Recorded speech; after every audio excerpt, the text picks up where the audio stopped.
जय हिंद। आइए समझते हैं नेक्स्ट क्लास को। देखिए, इस क्लास को मैं संभावित प्रश्न या पी वाई पी क्यू से रिलेटेड आप कह सकते हैं। पी वाई पी क्यू यानी पिछली कक्षाओं में आए हुए सारे प्रश्न हैं। मैं आपको आश्वस्त करता हूं कि जितने भी प्रश्न हैं, अगर आप इन प्रश्नों को अच्छे से कर लेते हैं तो विराम चिन्ह से आपके एक भी प्रश्न नहीं छूटेंगे। देखिए, सभी एग्जाम के लिए इम्पोर्टेंट है। ये जो प्रश्न है सभी एग्जाम के लिए इम्पोर्टेंट है। मैं आपको हिंदी पढ़ाता हूं। अगर आपने मेरे चैनल पर नए हैं तो कृपया मेरे चैनल को सब्सक्राइब कर लीजिए कि मैं जो भी हिंदी के सब्जेक्ट हिंदी से जो भी विषय हैं, जो भी आप हिंदी पढ़ना चाहते हैं, समझना चाहते हैं, तो मैं आपको हिंदी एकदम आसानी से समझा दूंगा। इसमें आपको कहीं भी कुछ डरने की आवश्यकता नहीं है। देखिए, हिंदी बहुत आसान होता है। कुछ लोग ऐसे होते हैं जो अपने व्यूज को बढ़ाने के लिए और अपना वीडियो को लॉन्ग बनाने के लिए फालतू का बात उसमें बता देते हैं। देखिए, ये सब मेरे वीडियो में आपको देखने को नहीं मिलेगा। मैं जो भी बताऊंगा एग्जाम के रिलेटेड बताऊंगा, क्योंकि आप लोगों का समय बहुत ही कीमती होता है। तो मैं चाहता हूं कि छोटा छोटा पार्ट में आपको मैं पूरा हिंदी कंप्लीट करा दूं। कम मिनट का वीडियो बनेगा, छोटा वीडियो बनेगा, लेकिन बहुत इन्फॉर्मेटिव वीडियो होगा। तो आप लोग इसको प्लीज़ आप इसको पूरा पूरा अंत तक देखिएगा। इसमें जो भी प्रश्न हैं सभी एग्जाम में आए हुए प्रश्न हैं और आने वाले एग्जाम में भी ये प्रश्न देखने को मिलते हैं। अभी पिछले कक्षाओं में भी आए हैं और आगे भी आते रहेंगे, क्योंकि ये बहुत आसान टॉपिक होता है। तो चलिए अब इसके प्रश्न को देखते हैं। विराम चिन्ह। देखिए, विराम चिन्ह ऐसे संभावित प्रश्नों के साथ।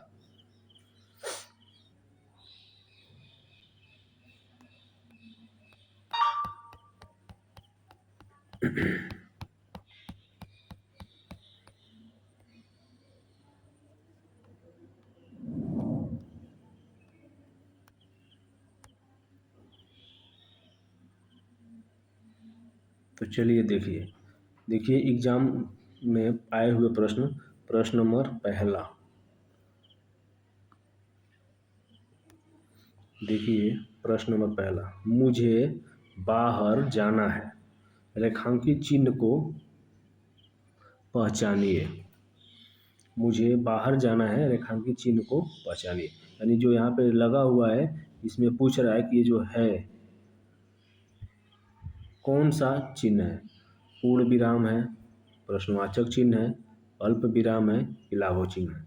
बताइए क्या है। ये आपका पूर्ण विराम है। चलिए अब देखते हैं प्रश्न नंबर दूसरा। प्रश्न नंबर दूसरा कैसा है। किसी पद, उपवाक्य आदि की विशेषता दिखाने के लिए शब्द के नीचे एक रेखा खींचते हैं, उसे कहते हैं। मान लीजिए कोई शब्द है, इसके नीचे हमने रेखा खींच लिया, तो उसको क्या कहते हैं। प्रश्नवाचक चिन्ह कहते हैं, अधोरेखा चिन्ह कहते हैं, कोष्टक चिन्ह कहते हैं, कि तिर्यक चिन्ह कहते हैं। बताइए, इसको अधोरेखा चिन्ह कहते हैं। जो नीचे हम ऐसे लाइन बना देते हैं ये अधोरेखा चिन्ह होता है। चलिए अब देखते हैं प्रश्न नंबर तीसरा। प्रश्न नंबर तीसरा कहता है, दो समानार्थी शब्दों की पुनरुक्ति के बीच में किस विराम चिन्ह का प्रयोग किया जाता है। यानी दो समान जो चिन्ह होता है, जैसे बार बार, इसके बीच में कोई चिन्ह हम लगाएंगे तो ऐसे लगाएंगे। इस चिन्ह को हम लोग क्या बोलते हैं। चलिए, इस चिन्ह को हम लोग क्या बोलेंगे। अल्प विराम कहेंगे, अर्ध विराम कहेंगे, योजक कहेंगे या कोष्टक कहेंगे। बताइए, इस चिन्ह को क्या कहेंगे। योजक चिन्ह। ये जो बीच में लगता है ना, योजक चिन्ह होता है। चलिए अब देखते हैं प्रश्न नंबर 4। कोष्टांकिक विराम चिन्ह का क्या नाम है। ये जो कोष्टांकिक विराम चिन्ह ऐसे बनता है, इसका क्या नाम है। इसको अर्ध विराम कहते हैं। क्या कहते हैं। अर्ध विराम। देखिए प्रश्न नंबर पाँचवा प्रश्न कहता है, ये जो बराबर का चिन्ह होता है, यानी विराम चिन्ह प्रयुक्त होता है। ये जो बराबर का चिन्ह किस में प्रयुक्त होता है। विराम चिन्ह में, तुल्यता सूचक में, लाघव चिन्ह में या संयोजक चिन्ह में। कहाँ इसका प्रयोग होता है। तुल्यता सूचक, इसको बोलते हैं तुल्यता सूचक। देखिए अब चलते हैं अगले क्वेश्चन पर। अगला क्वेश्चन, निम्न में प्रश्नवाचक चिन्ह कौन सा है। निम्न में प्रश्नवाचक चिन्ह कौन सा है। बताइए, ये है, ये है, ये है या ये है। बताइए इसमें प्रश्नवाचक चिन्ह कौन सा है। ऑप्शन नंबर ए सही है। चलिए अब देखते हैं नेक्स्ट प्रश्न को। नेक्स्ट प्रश्न, जहाँ वाक्य की गति अंतिम रूप ले ले, विचार के तार टूट जाएं, वहाँ किस चिन्ह का प्रयोग किया जाता है? यानी जहाँ वाक्य की गति रुक जाती है, विचार के तार वहाँ टूट जाते हैं और वहाँ अंतिम रूप ले लेता है वो वाक्य, पूरा वाक्य कंप्लीट हो जाता है, वहाँ पे कौन सा चिन्ह लगता है? आपका पूर्ण विराम। पूर्ण विराम का चिन्ह वहाँ पे लगता है। देखिए अब देखते हैं अगला प्रश्न, निम्नलिखित में कौन सा अल्प विराम चिन्ह है? बताइए, अल्प विराम चिन्ह कौन सा है? ऑप्शन नंबर सी सही है, अल्प विराम है। चलिए अब देखते हैं अगले प्रश्न को। अगला प्रश्न कहता है, दो समानार्थी शब्दों की पुनरुक्ति के बीच में किस विराम चिन्ह का प्रयोग होता है? दो पुनरुक्ति शब्द के बीच में, यानी दो समान शब्द के बीच में किस चिन्ह का प्रयोग होता है? आपका योजक चिन्ह का प्रयोग होता है। चलिए अब देखते हैं अगले प्रश्न को। निम्नलिखित चिन्हों में से पूर्ण विराम को पहचान।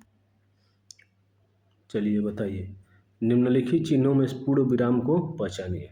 पूर्ण विराम कौन सा है? देखिए ऑप्शन नंबर ए आपका पूर्ण विराम। पूर्ण विराम का चिन्ह खड़ी पाई जो लगती है ना, इसी को हम लोग पूर्ण विराम कहते हैं। चलिए अब देखते हैं अगले प्रश्न को। अगला प्रश्न कहता है, अर्ध विराम का चिन्ह है, बताइए अर्ध विराम कौन सा होता है? अर्ध विराम बताइए, इनमें से अर्ध विराम कौन सा होता है? अर्ध विराम आपका ऑप्शन नंबर बी सही है, इसको हम लोग अर्ध विराम बोलते हैं। ऊपर बिंदी रहता है, नीचे ऐसे थोड़ा सा तिर्यक लाइन एक बनी रहती है, इसको अर्ध विराम कहते हैं। चलिए अब देखते हैं अगले प्रश्न को। आकाश पाताल के बीच, देखिए आकाश पाताल के बीच लगने वाला ये जो चिन्ह है क्या है? आकाश पाताल के बीच लगने वाला चिन्ह क्या है? आपका योजक चिन्ह है। कौन सा चिन्ह है? योजक चिन्ह है। चलिए अब देखते हैं नेक्स्ट प्रश्न, सुख दुख के बीच लगने वाला चिन्ह है। सुख दुख के बीच कौन सा चिन्ह लगता है? देखिए इसमें जो सुख और दुख में चिन्ह लगा है कौन सा है? ये भी आपका योजक चिन्ह है। अब देखते हैं अगला प्रश्न, मनोविकार सूचक शब्दों, वाक्यांशों तथा वाक्यों के अंत में किस चिन्ह का प्रयोग होता है? मनोविकार सूचक शब्दों, वाक्यांशों तथा वाक्यों के अंत में किस चिन्ह का प्रयोग होता है? किस चिन्ह का प्रयोग होता है? विस्मय बोधक, प्रश्नवाचक, अर्धविराम या अल्प विराम? देखिए विस्मय बोधक चिन्ह ऐसा होता है, प्रश्नवाचक चिन्ह ऐसा होता है, अर्धविराम डॉट बना के ऐसे होता है, अल्प विराम ऐसे होता है। तो मनोविकार सूचक वाक्यांशों के अंत में किस, जैसे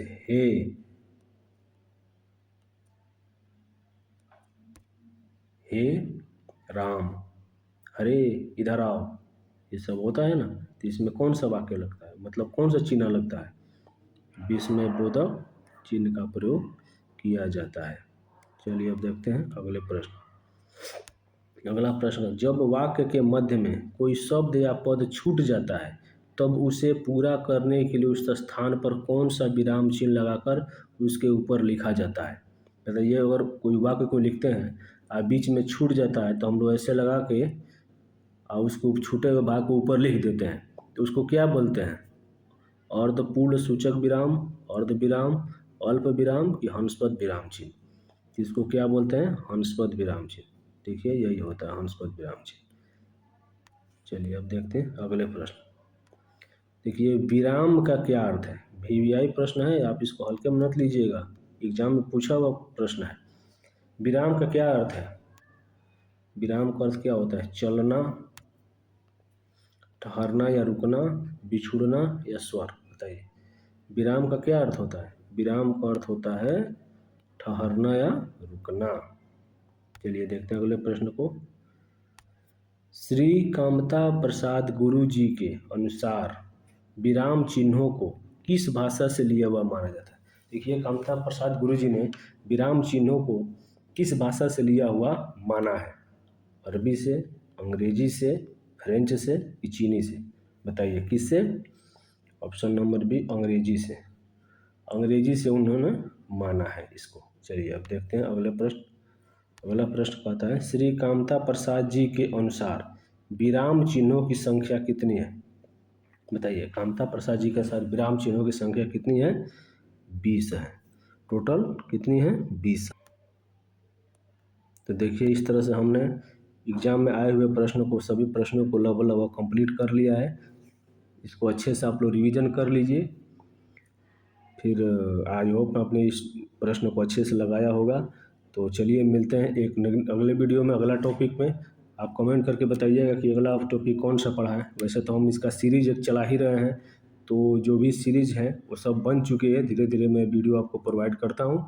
आप इस वीडियो को अच्छे से देखिए, अपना रिवीजन करिए और एग्ज़ाम में अपना नंबर फिक्स करिए। चलिए मिलते हैं नेक्स्ट क्लास में। ये आपको वीडियो जल्दी ही मिल जाएगी। एक दिन छोड़ के वीडियो मैं अपलोड करता हूँ। कृपया हमारे चैनल को सब्सक्राइब करिए, लाइक करिए, शेयर करिए। धन्यवाद। जय हिंद।